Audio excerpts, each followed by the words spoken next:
Bom, galera, é o seguinte, vamos começar aqui, tá bom? Vamos falar sobre laje pré-moldada, tá bom? Em uso residencial. Então, o que são lajes pré-moldadas e uso residencial? Conceito geral, bastante difundidas para uso residencial, substituindo com vantagem as lajes moldadas em loco. O que são essas lajes moldadas em loco? São aquelas lajes que a gente vai usar formas e vamos concretar tudo lá. Ou seja, a gente vai montar a estrutura de madeira, né, que são as formas, vamos colocar a ferragem, beleza? E concretar. Essas aí são as moldadas no local. E as pré-moldadas é aquelas que a gente molda ela fora do local, entendeu? A gente já vai com ela pronta e só joga o concreto. Então é o caso desse capítulo, tá? Que é as lajes pré-moldadas. Então vamos lá. Estas proporcionam rapidez na execução e menor consumo de material, principalmente em formas e escoramentos.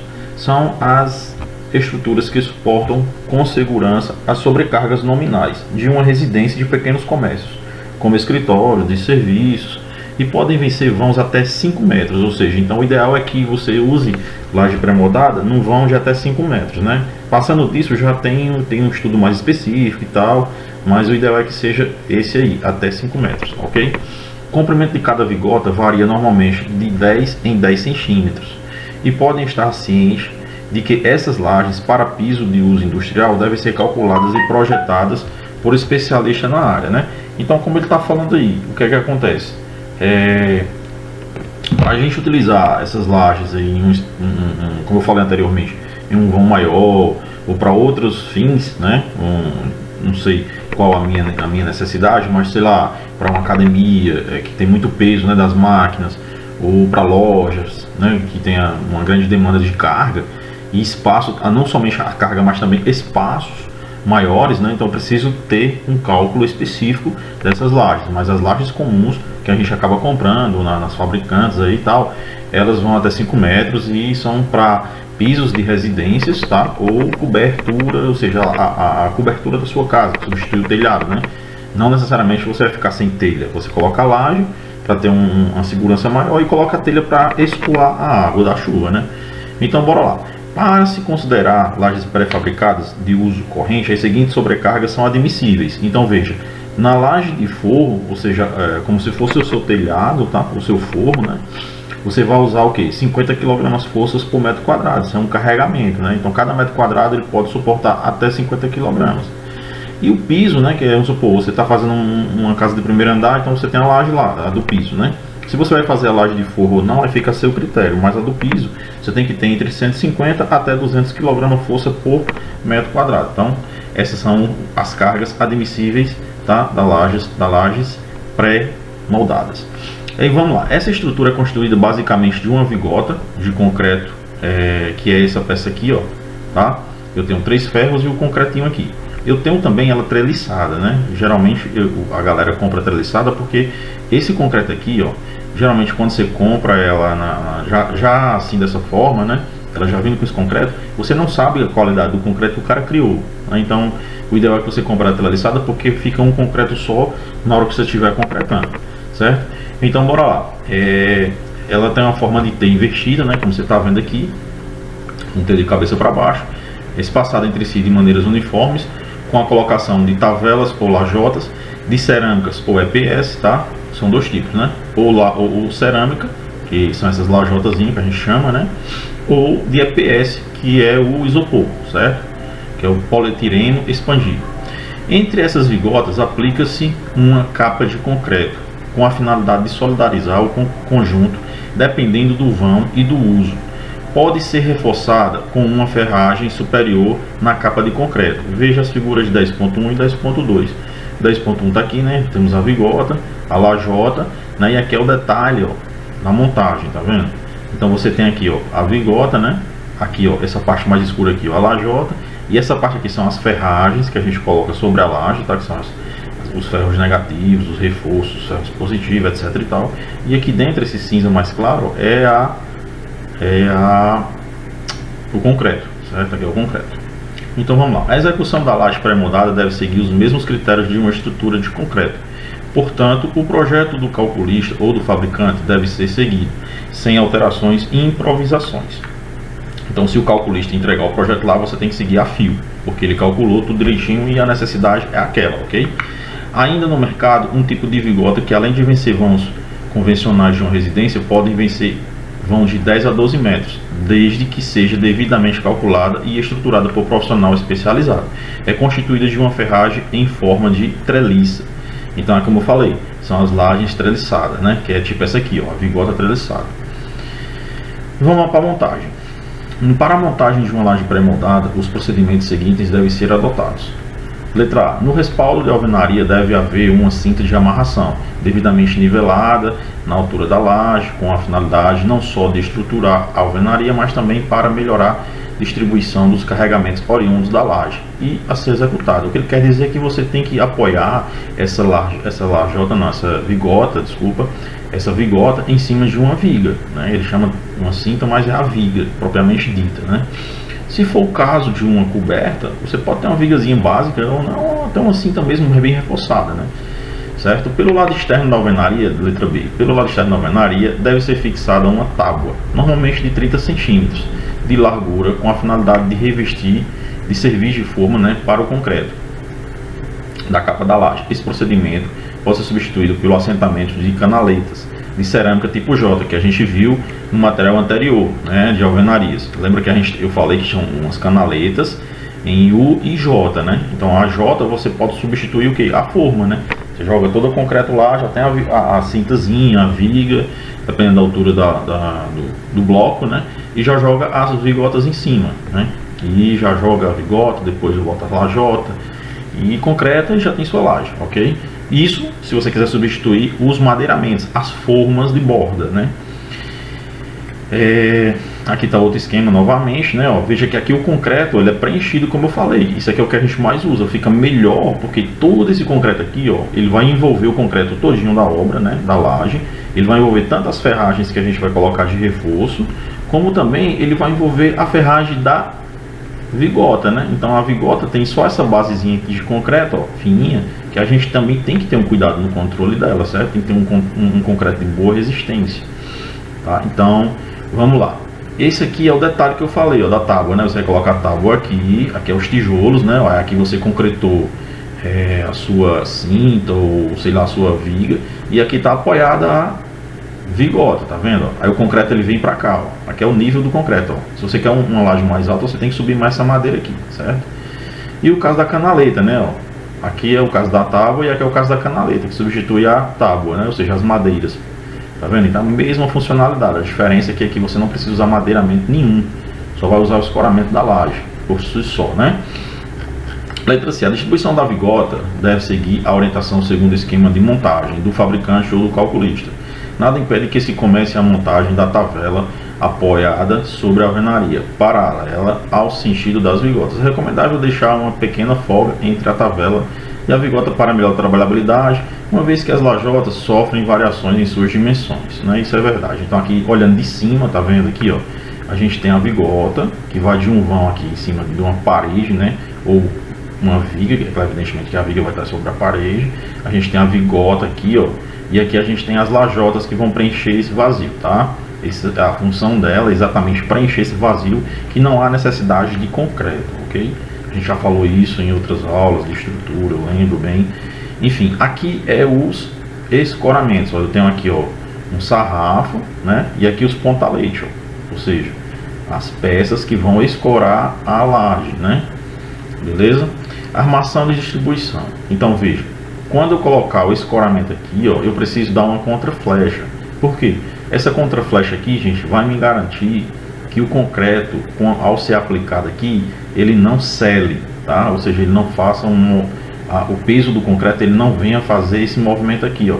Ou seja, flexionar a laje. Se acontecer isso, aquela laje sua, ela já entra em risco, né?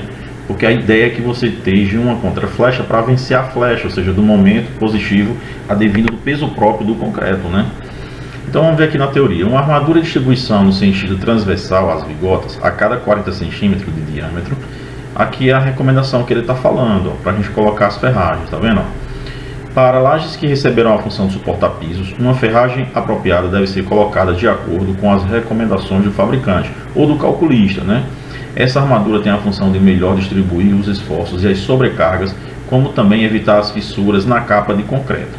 Nada impede que seja utilizado malhas de ferragem, tela soldada, geralmente muitas pessoas usam, produzido industrialmente. Essas têm a vantagem de apresentar melhor produtividade, porque é mais rápido, né?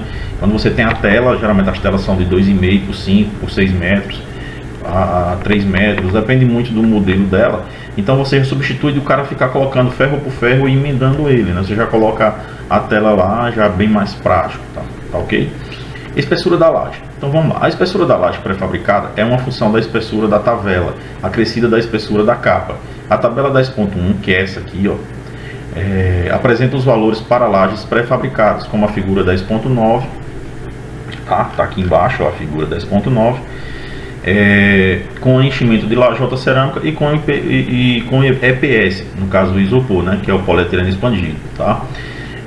Comercialmente podemos encontrar tipo o H7, ou seja, 3 centímetros, né, o comprimentozinho aqui, ó, do concreto na parte de cima, né, certo? Aí você vai aumentando 4, 5, 4, 4, 4, de acordo com o modelo, ó. Aqui H20, H16, H12, H7 são para lajotas, tá? De cerâmica. E para o EPS, todos eles vão ser 4 centímetros, tá vendo? Então a altura da treliça ou da vigota aqui, ó, varia de acordo com o modelo, né? Então aqui vai ser 7, aqui vai ser 12, aqui é 16 e a maior vai ser 20, né? Para H20.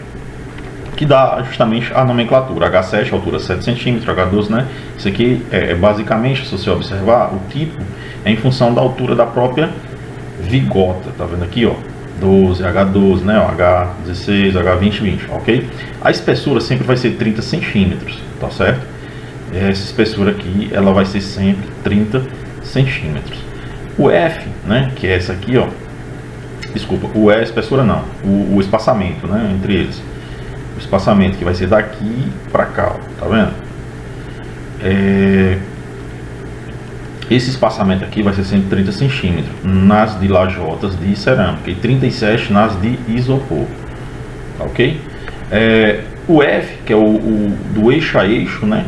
De eixo a eixo, ó, você vai ter 42 centímetros entre as lajotas de cerâmica e 49 entre os isopor, tá? E a altura total da laje, que é essa aqui, ó, que é a altura da vigota mais esse pedaço do concreto, né, que envolve a armação e a capa de concreto, ela vai ficar 10 para H7, 16 para H12, 20 para H16, H20 para, 25 para H20, 12 para o isopor de 8 cm, 16 para o isopor de 12 e 20 para o isopor de 16. Beleza? Então é simplesinho isso aí, tranquilo, né? Instalações embutidas. Muitas vezes na laje pré-moldada são posicionados conduítes, caixas de passagem, tubulações. Nesses casos é de primordial importância que os profissionais dessa área acompanhem o processo de execução da laje para que não ocorram problemas futuros.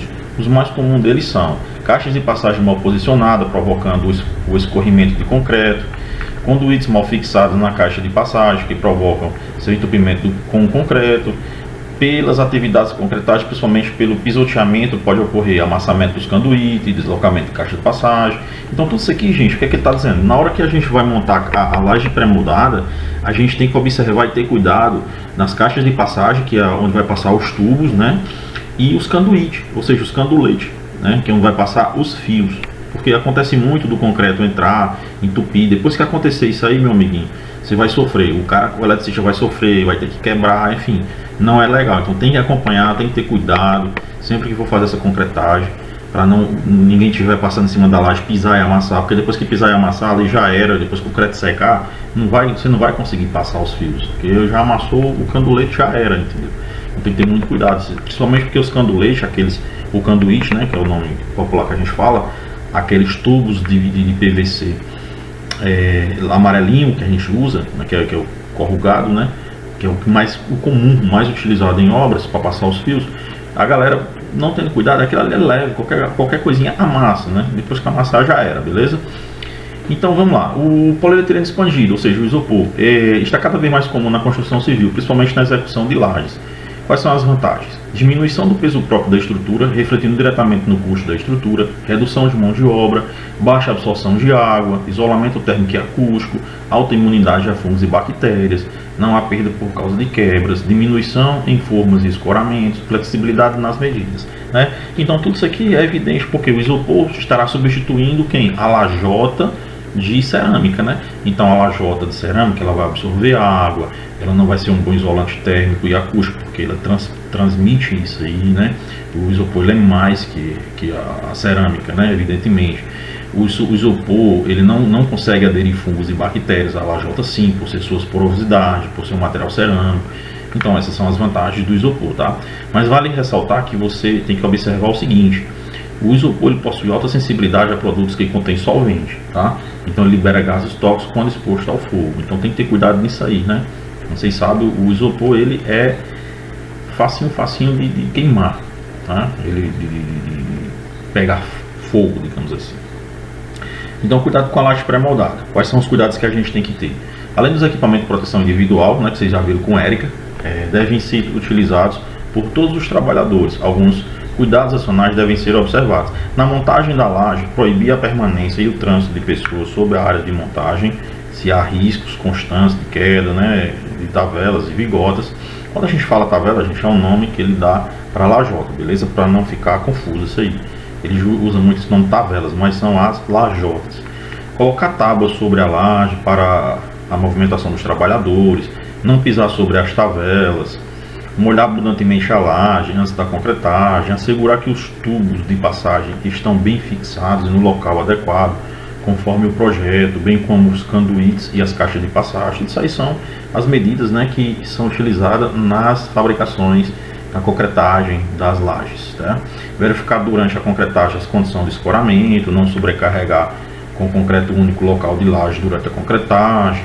Atenção especial no encontro da laje com as vigas e pilares, né? O excesso de armadura pode provocar falhas de concretagem, porque muito ferro unido um perto do outro, o concreto não vai penetrar e não vai unir. Você sabe que o perfeito, a estrutura de concreto armado, a perfeição dela é a união entre o concreto e os ferros. Se tiver muito ferro ali e o concreto não passar, não adiantou de nada, né? Você só está cobrindo o ferro de uma maneira inoperante, de uma maneira inadmissível. O correto é você ter cuidado nessa interligação de pilares, vigas e lajes para não acumular muita ferragem lá. Então você tem que, isso aí o calculista ele vai observar e evitar, de acordo com o seu dimensionamento, ok?